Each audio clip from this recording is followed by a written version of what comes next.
Hola a todos, mi nombre es Diego Villa y junto a Pedro Murati nos toca el seminario de discrepancia en longitud de extremidades inferiores. Dentro del objetivo está realizar el enfrentamiento adecuado frente a pacientes con discrepancia en longitud de extremidades inferiores, conocer las distintas formas de predecir la discrepancia a futuro, utilizar la aplicación multiplayer y proponer las opciones de tratamiento para pacientes con discrepancia en longitud de extremidades inferiores. Esta es la hoja de ruta. Vamos a partir con la introducción. En este seminario nos vamos a referir obviamente a las extremidades inferiores.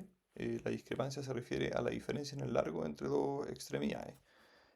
También se puede definir como una longitud de una extremidad cuando difiere de lo normalmente esperado.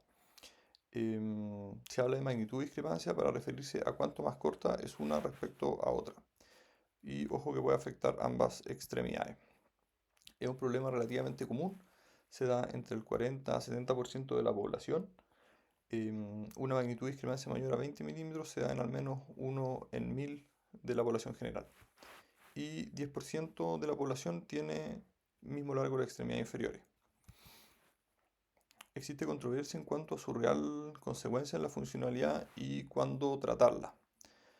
Muchos estudios asocian distintas complicaciones a la discrepancia de longitud de extremidades inferiores, como dolor lumbar, dolor y artrosis de cadera y rodilla, fracturas por estrés, alteraciones posturales y a la marcha. Pero la verdad es que existe poco acuerdo en cuánta discrepancia es necesaria para producir estas complicaciones. En cuanto al crecimiento normal de las extremidades inferiores, podemos ver que el fémur distal aporta el 40% del crecimiento total de la extremidad inferior y la tibia proximal el 27%. Este gráfico muestra los patrones de progresión de las extremidades, de la discrepancia de longitud de extremidades inferiores. Esto se ve a partir de un seguimiento que hizo Chapiro, más de 800 niños con distintas patologías. Lo siguió por un mínimo de 5 años y identificó estos 5 patrones de discrepancia. La tipo 1 se ven enfermedades neuromusculares, hipoplasia congénita, detención epifisiaria y es típica de las grandes discrepancias. Es en este patrón que se basan los métodos para predecir la discrepancia al final del crecimiento. Las curvas tipo 2 son poco comunes, se ven en algunas enfermedades neuromusculares y en hipo e hiperplasias congénitas.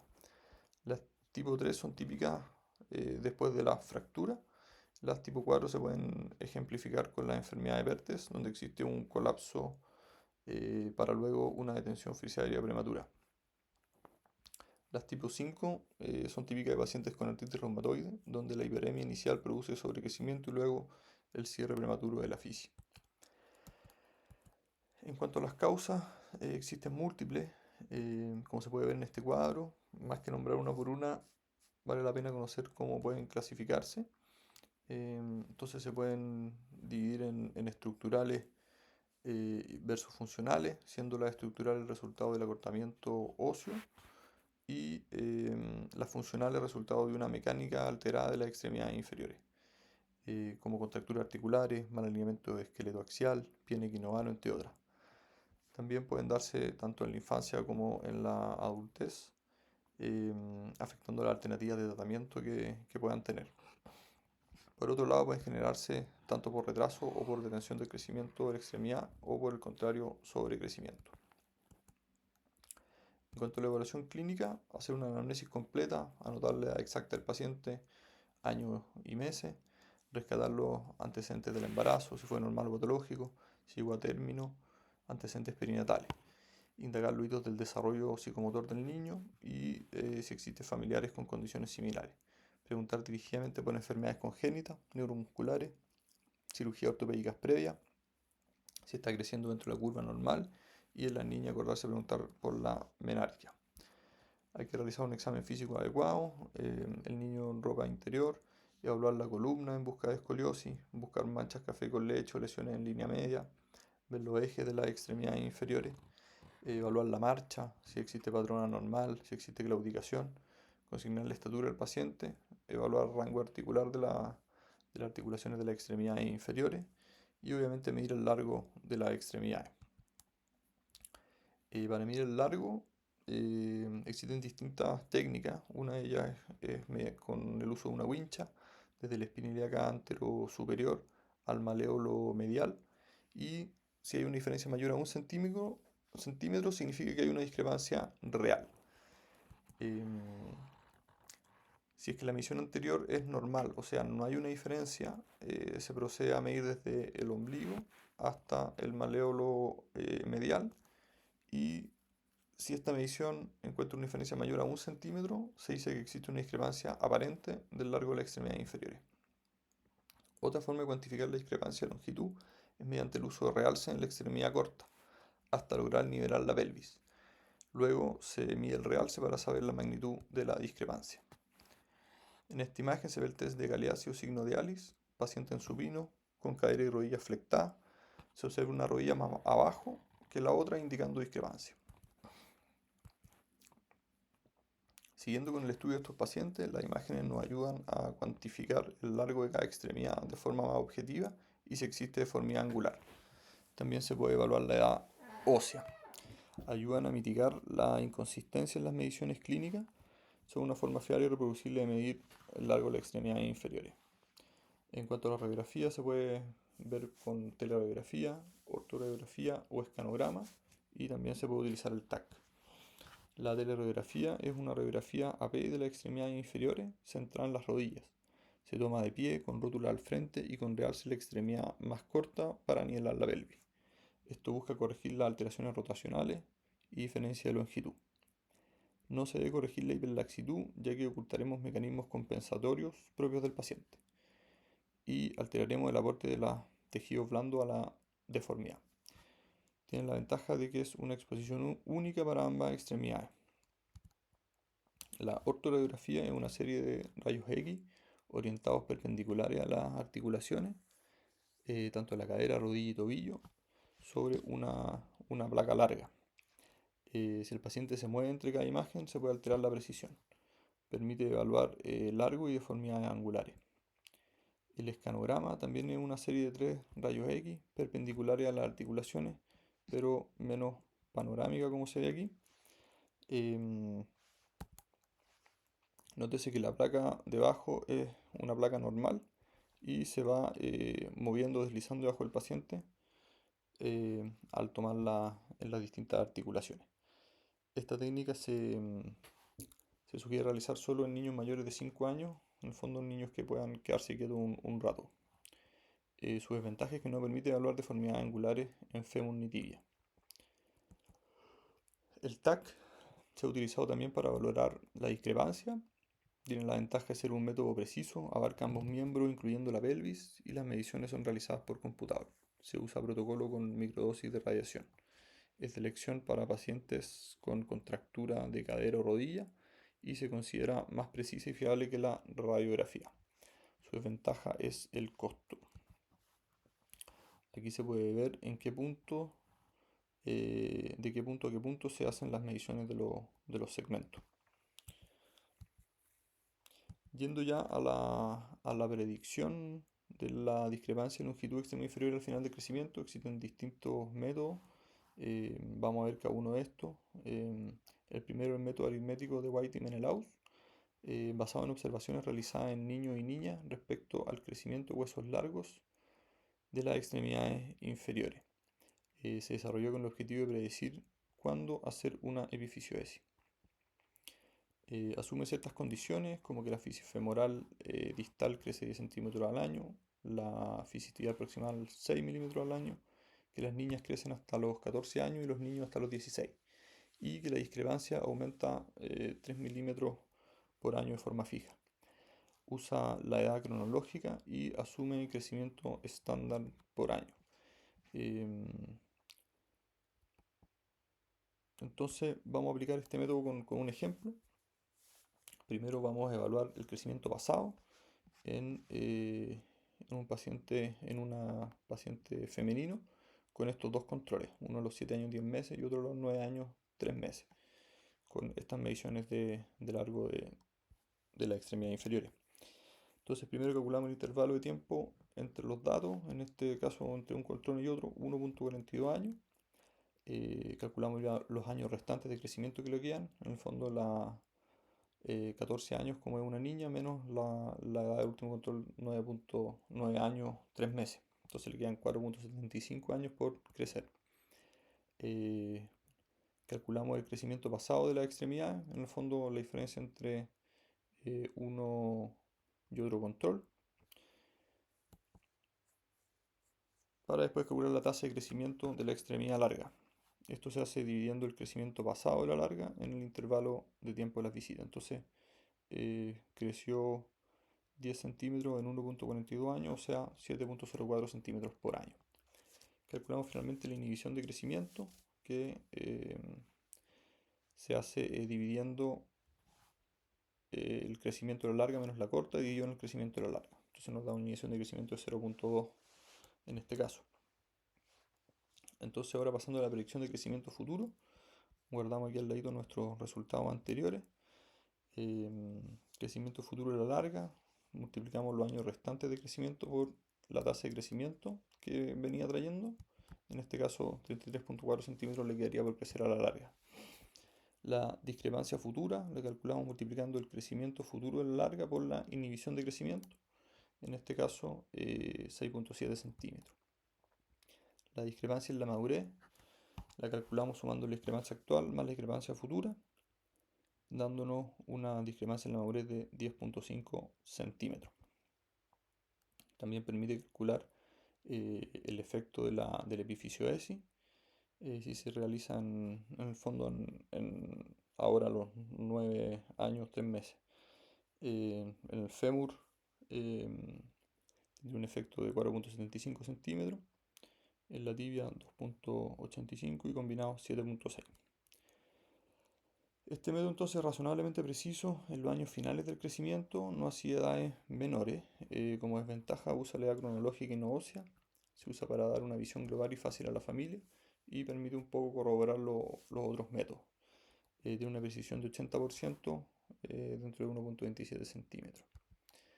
El segundo método, el método de crecimiento restante de Green y Anderson, considera el crecimiento restante según la edad esquelética, basado en seguimiento longitudinal del crecimiento de extremidades inferiores. Actualmente es poco usado, pero sus bases de datos son utilizados para otros métodos. Generaron estos autores tablas y gráficos de crecimiento de extremidades inferiores a partir de seguimiento longitudinal de niños y niñas. Entonces, de la misma forma que lo hicimos anteriormente, vamos a hacer la evaluación del crecimiento pasado con el mismo ejemplo.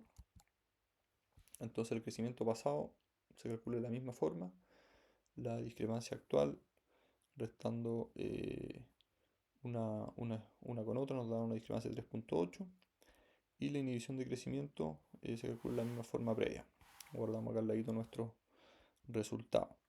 Entonces lo que hacemos ahora es marcar el largo el largo actual de la extremidad larga en este gráfico. En el fondo acá marcamos 70 centímetros para la edad del paciente, 9.3 meses.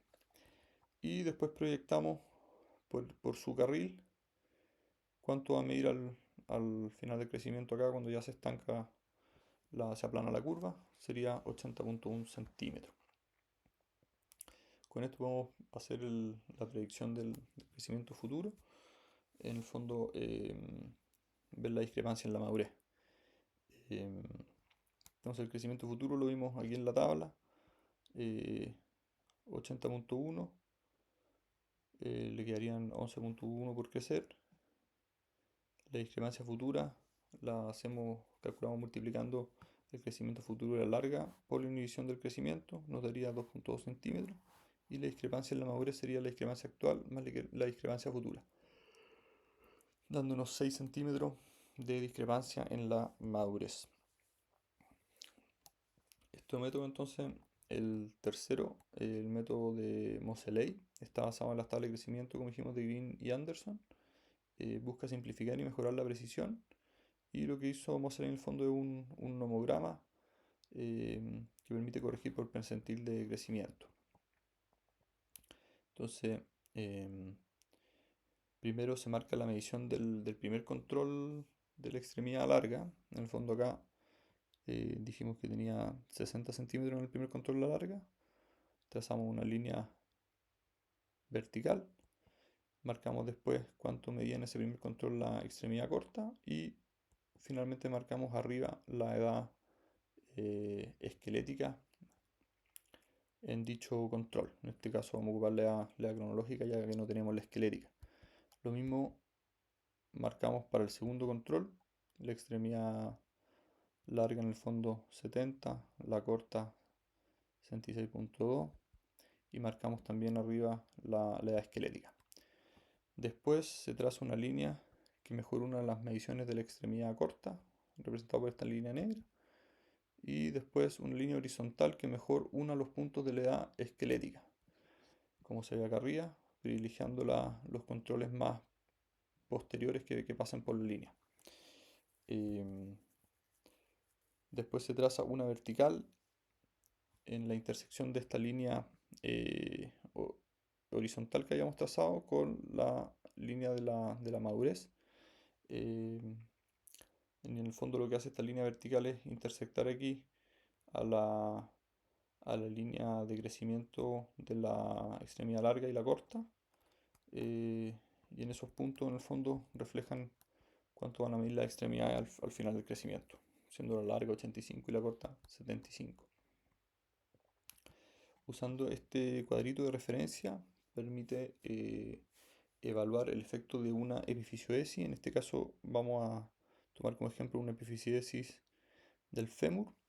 Entonces trazamos una línea paralela y la ponemos a la edad en la que queremos hacer la epifisiodesi. En este caso, por ejemplo, en este control, a los 9 años 3 meses, obviamente hacemos la epifisiodesi de la extremidad larga y lo que hacemos es llegar a la intersección con la última línea de madurez, dándonos que la epifisiodesi en este caso haría que la extremidad larga creciera solo hasta los 80 centímetros. El método de multiplier, de los multiplicadores de Paley, también se basa en las tablas de Green y Anderson. Es una tabla de multiplicadores que predicen la discrepancia a futuro. Existe una fórmula para discrepancias congénitas y otra para la adquirida. Permite calcular el crecimiento remanente y el timing de la intervención quirúrgica. El uso de estas tablas está simplificado por una aplicación que podemos tener en el celular. Entonces vamos a aplicar acá otro ejemplo, un niño de 1 año 9 meses con una discrepancia de 1.6 centímetros. Entonces vamos aplicándolo acá a lo que queremos, en la extremidad inferior en el fondo. Vamos a decir que es una discrepancia congénita y seleccionamos acá que queremos ver qué pasa con la pierna entera, la extremidad entera, perdón. Marcamos acá que es un paciente masculino con edad 1 año 9 meses y una discrepancia de 1.6. Entonces apretamos calcular y nos da como resultado que la discrepancia en la madurez va a ser de 4.4 centímetros. En cuanto a las alternativas de tratamiento, considerar siempre la edad del paciente, la etiología de la discrepancia, la predicción de la discrepancia futura en el fondo en la madurez, la estatura del paciente en la madurez y factores sociales, el compromiso que tengan los padres al tratamiento y el nivel de actividad que tenga el individuo. Dentro de las opciones de tratamiento está el tratamiento conservador y el quirúrgico. El conservador se puede redarse calzado o observación. En cuanto al tratamiento quirúrgico se puede hacer un acortamiento mediante epifisiodesi o resección ósea. El alargamiento se puede hacer un alargamiento agudo o no. Y también el uso de prótesis, amputación y prótesis. Esta es una tablita que nos ayuda a guiar el tratamiento según el nivel de discrepancia que tenga el paciente. En el fondo entre 0 y 1 centímetro se prefiere el tratamiento no quirúrgico. Entre 1 y 5 centímetros lo que más se plantea hacer un acortamiento de la extremidad larga. Entre 6 y 10 centímetros alargar la extremidad corta. Ya con 15 centímetros de discrepancia hacemos una combinación entre acortamiento y alargamiento. Y ya sobre los 20 o en los 20 centímetros se recomienda la amputación y prótesis. En cuanto a los pros y contras del alargamiento y el acortamiento, el alargamiento se opera el miembro afectado, en el acortamiento se opera el sano. En el alargamiento se puede corregir las deformidades concomitantes, en cambio en el acortamiento se debe operar ambas extremidades para corregir estas deformidades. En el alargamiento se preserva la talla del paciente, en el acortamiento no. En el alargamiento se mejoran las proporciones corporales, en el acortamiento las interfiere. El alargamiento puede realizarse tanto en fémur como en tibia, y en el acortamiento se debe evitar realizar en la tibia por sus complicaciones. El alargamiento permite correcciones de hasta 22 centímetros, el acortamiento, correcciones más allá de 10 centímetros no son posibles. En el alargamiento las hospitalizaciones son más largas que en el acortamiento. La consolidación ósea es más lenta igual en el alargamiento que en el acortamiento. El alargamiento a menudo requiere aporte de injerto óseo, el acortamiento obviamente no requiere. A mayor edad existe mayor riesgo de complicaciones con el alargamiento. El acortamiento, las complicaciones son independientes de la edad. El alargamiento, la verdad, es que es una cirugía más compleja que la del acortamiento. Y al alargar es frecuente necesitar hacer después alargamientos tendíneos o musculares, no así en el acortamiento. El alargamiento también, como desventaja, es que puede generar contracturas articulares, en cambio el acortamiento no. Yendo entonces por nivel de discrepancia, entre 0 y 1 centímetro o 2 centímetros, eh, se opta por el tratamiento conservador. Puede ser observación y control anual en pacientes que compensan bien o asintomáticos. Y ya pacientes con más síntomas se puede aplicar el realce de calzado. Esto puede ser una plantilla o como se ve aquí en la foto, o un realce de suela cuando ya el realce tiene que ser mayor. Reid y Smith plantean que las plantillas se pueden ocupar hasta los 10 centímetros. Moseley describe que el realce calzado se puede ocupar hasta los 60 milímetros. Discrepancia entre 1, 2 centímetros y 5 centímetros.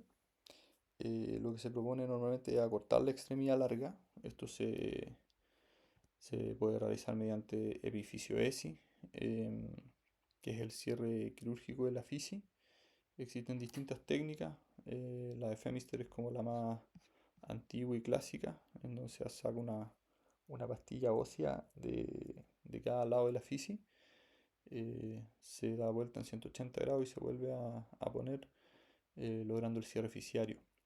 Se puede hacer también efisioesis con grapas, con tornillos transfisiarios que pueden ser percutáneos y también con placas en 8. Recordad que el epifisioesis es un procedimiento compensatorio y no correctivo, y en el fondo hace que la extremidad normal sea anormal en el fondo. En teoría podría debilitar las fuerzas musculares y disminuir la estatura del paciente. Otra alternativa es el acortamiento de la extremidad larga por acortamiento agudo, que puede ser femoral o tibial. Esto es planteable o está indicado en pacientes con madurez esquelética cumplida en el fondo y que aceptan perder estatura. La resección ósea máxima en el fémur es de 6 centímetros y en la tibia de 3 centímetros. Mayores resecciones pueden comprometer la función muscular. Ya para discrepancia entre 60 a 100 milímetros, se puede plantear alargar la extremidad corta. Esto se puede realizar de dos formas: un alargamiento agudo o un alargamiento gradual. El alargamiento gradual está descrito que puede ser por condrodiástasis o cayotasis, siendo cayotasis lo que se ocupa hoy en día. Entonces, en este sentido, dentro del alargamiento gradual, la cayotasis, hay que realizar una osteotomía en el fondo. La osteotomía ideal es aquella que tiene poco daño térmico, la que se realiza con separación cuidadosa para preservar las partes blandas y el periósteo, la que logra borde óseo vascularizado, en la que se logra preservar el periósteo y genera separación gradual de los segmentos óseos. preferir la unión metafisio-oficiaria para realizar la osteotomía porque tiene mejor vasculatura. eh, y sí, teniendo en cuenta que se requiere suficiente espacio proximal y distal para las sujeciones y la distracción con los distintos elementos. Acordarse igual que en la fase de distracción eh, hay que extraer 1 milímetro al día y una vez logrado el largo el tutor debe permanecer el doble del tiempo hasta lograr la consolidación. Em, para lograr la distracción existen distintos dispositivos. Uno de los más clásicos es el Wagner, que es un fijador externo con 2 chans grueso aproximal, 2 chans grueso a distal, y este dispositivo que permite la distracción. También está el dispositivo de Bastani, el Ilizarov, que es uno de los más conocidos, que es un circular con pines y minimizando el daño de las partes blandas. También se describe el clavo endomedular más fijador externo.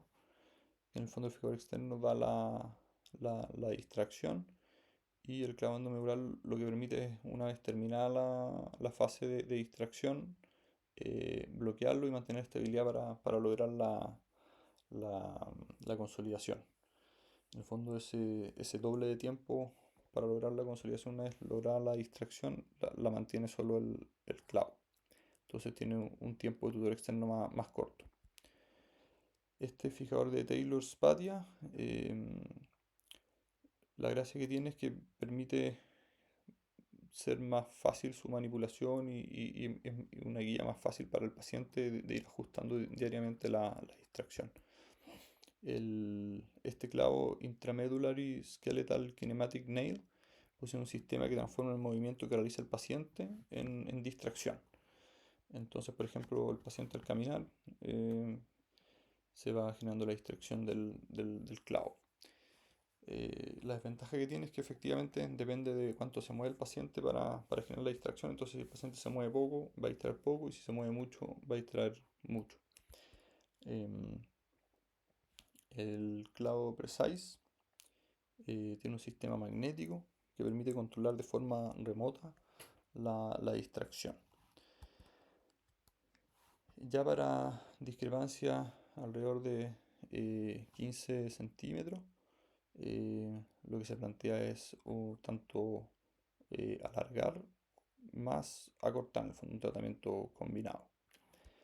Y ya para discrepancia sobre 20 centímetros, lo que se indica es amputar y una prótesis.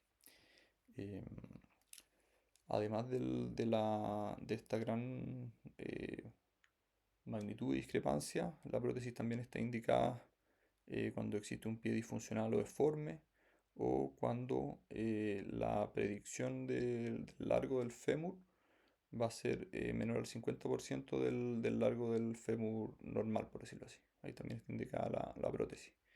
Esta prótesis tiene mejores resultados cuando la amputación es bajo la rodilla y a edades más tempranas.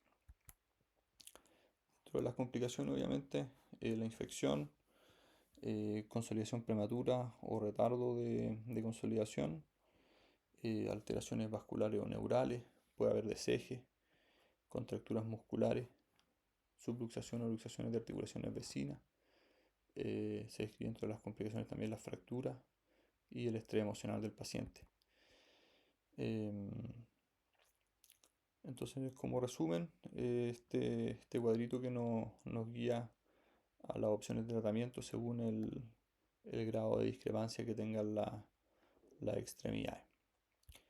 Eso, muchas gracias.